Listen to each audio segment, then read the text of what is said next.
I would go into metals and be with the metals if you can. If you have the resources,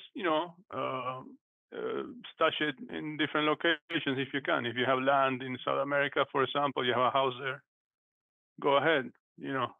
Back yourself up. Reduce the risk.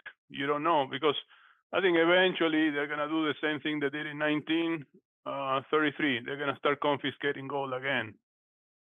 So you're gonna have to have a nice excuse as to why you don't have the gold anymore. So because they want to do that, right? They need to do that in order to make sure that this new cryptocurrency is accepted worldwide. Most likely, what they'll do is they'll consolidate Canada and the US and even Europe into one currency. That's why Trump is talking about Canada joining the US. He's just throwing it out there for people to start munching on it. That this is something that's already cooked up. It's already agreed upon. Yeah. So you talk about currency, you mentioned, I'm sorry, you talked about cryptocurrency. Would you have no cryptocurrency, Bitcoin or whatever have you, or you think that's just a Trojan horse? I think it has no worth any worth. I mean, it's just for speculation, right? Like Hmm. there's something called an electrical plug. All you have to do is pull it out, and there's no crypto anymore. It disappears. So it's just like going into a rat hole, basically, and getting yourself into that. I wouldn't do it. Some people do it. It's okay, but it has no intrinsic value. So what has been money in the history of the world is anything that has intrinsic value. You can measure the value of things for, and you can use it as exchange. So, I like your hat. Oh, here's a gold coin. You give me the hat. How much is it? Well, it's 1 gram. Okay, it's 1 gram is good.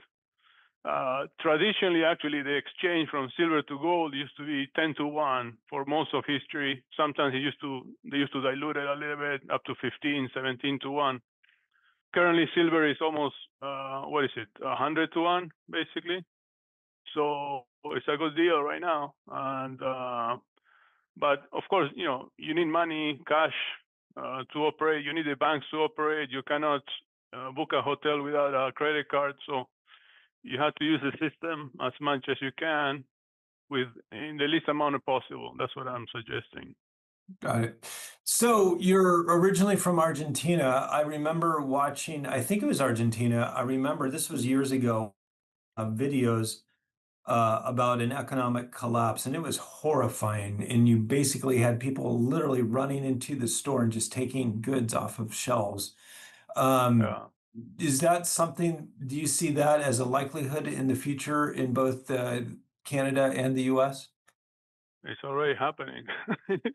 You know that I was just looking right now in Telegram in the UK. There's a video in one of the drugstores there. There was like 3, 4 guys just ransacking the whole drugstore in daylight. Mhm. So there's two type of criminals, right? There's people who just simply steal because they don't want to work and they're just simply criminal. But there's people who are just simply stuck. They don't have any other option but to steal. You know. So and it's already happening in the U.S. It's all over the U.S. Even here in Toronto, they go in groups of 5, 6 guys and they're ransacking jewelry stores. So this Mhm. is just the tip of the iceberg, basically. The numbers in unemployment and so on they give the government, they're not real, basically. I was in the renovation construction business until last year, and then the whole business is finished here in Ontario, in Canada, because of the real estate. So real estate is another subject we didn't discuss. How they basically first they bring the interest rate down. This is where it leads me to think they are doing this on purpose. You bring the interest rates down to zero, then you jack them up, basically, and then you're just catching people off guard. And that, okay, what's happening here? All this money invested into real estate and renovations and so on, and then all of a sudden, the investors they cannot recoup the money or they're losing money especially in the residential real estate. I'm talking here about Canada. I'm Mhm. hearing that in the U.S. is happening too. Here, the condominium market is crashing. Basically, it's a disaster. The office buildings are half empty, right? Mhm.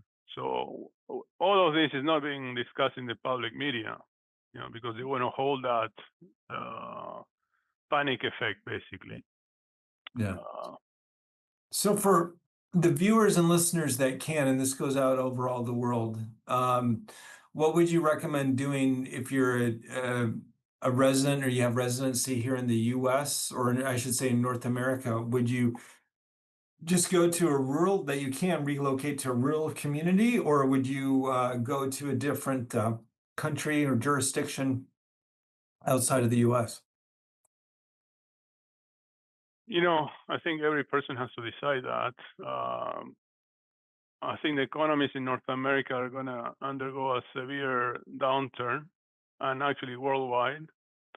So I think the best strategy, besides backing up whatever money you have into metal, is to try to have access to food, or the ability to produce food if things go really bad, basically. Mhm. And the world is huge, right? There's many countries. You can go to Africa, you can go to South America. In the US is huge too. So there's a lot of options, basically. So everybody has to decide what's best for them, for the family, basically. I think things are going to get more complicated with the war with Russia. Uh, uh, they might even start conscripting people to go fight there. Canada just put out $3 billion, which we don't have to give to Ukraine, and all of this is going to complicate everything, basically. Even leaving the country could get complicated, especially for the young guys. If you're between like 18 to 30 or 35, they might start conscripting, like in the times of Vietnam, right? You look at Ukraine, they just grab guys on the streets, right, Mhm. and send them to the front. So if this war gets off hand, then it's going to happen. So then relocating or moving out of the cities maybe get complicated. So the you know the sooner you can get ahead of the game, the better for you. That's all I can tell you, basically. Yeah. Got it. What actionable steps did you go over in your book about, let's say, again, I'm living in Atlanta, I'm in the suburbs of Atlanta. What actionable steps should somebody that's like me, what can we do? How to prepare? Or is it too late for us? So my focus is, there's many guys out there who do prepping, basically. So they discuss homesteading and equipment and this type of things, physical prepping. My focus was to give an idea of, first of all, how the people understand what happens when there's an economic depression or a crash or hyperinflation. So most people don't know what happens. So if you don't know what happens, you can't understand what to do, basically.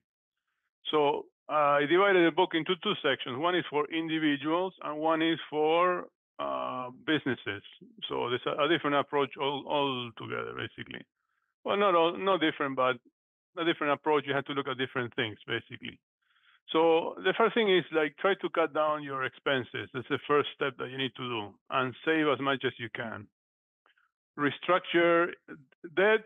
Debt is one of the biggest problems we're having, basically. Not only government debt, but individual debt. People are living beyond their means, basically. They don't have the income, but they're just like, racking up the credit card at 20% interest rate per month, per year. This is like crazy. People have to cut down their costs and live within their means and try to save money ASAP. Because when the jobs are gone, then you're going to have to rely on the savings. You're going to have to use those savings to purchase, let's say, a bit of land where you can, grow some food or have some animals and so on. So we're talking about different degrees of cases, right? There's like, a recession, there's a depression, and there's a complete wipeout, basically. Mhm. So each case you have to adapt to it, And that's one of the things I discuss in the book is the mental condition that you have to adapt in these conditions. It's not the same old times, basically. What I did is I read a few years back a book by the Vietnam general who used to run the war in Vietnam against the Americans. This general, what he discusses, they won the war, the Vietnamese. So you had to learn something from them. Why? What did they do? So what they used to do is they used to operate in a very dynamic manner. Basically, they used to continuously assess the situation, come up to a conclusion of an immediate action plan, a medium-term action plan, and a long-term action plan, and then execute it. They used to get everybody involved in this and have a community approach to this and a sacrifice approach to this. Basically, we know this opponent is stronger than us, so what are we going to do? How are we going to get him out of here, basically? And they won, basically. So it's important to understand how you're going to be thinking, which is different from what you've been thinking for the past, say, 50 years, basically. So that's the first.